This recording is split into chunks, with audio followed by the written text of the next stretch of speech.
మీతో ప్రభు అంటున్నాడు. ఏమంటున్నాడు తెలిసిన? నీకు ఆరోగ్యాన్ని కలుగ చేస్తాను. అది మనస్సులో కానీ, శరీరంలో కానీ, ఆత్మలో కానీ నీ గాయములో నేను మాన్పుతాను. దేవునికి స్తోత్ర. గాయములు పుండ్లై, రణాలై నీ వ్యక్తిగత జీవితాన్ని శాపంగా మారుస్తూ ఉంటే, రాత్రి మగల ఆలోచనలు నీవు ఉంటే, నేను మాన్పుతాను. నేను రోషము గల దేవుణ్ణి. ఆమేన్.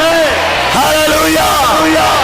దేవుణ్ణి ఎరిగిన నీవు, సజీవుడైన యేసయ్యను ఎరిగిన నీవు, సమాజము మధ్యలో యేసయ్యే దేవుడిని ఒప్పుకోవాలి. ఆయన తప్ప వేరొక దేవుడు లేడు అని చెప్పాలి. ఆమేన్. వేరొక దేవుడు లేడు అని చెప్పాలి.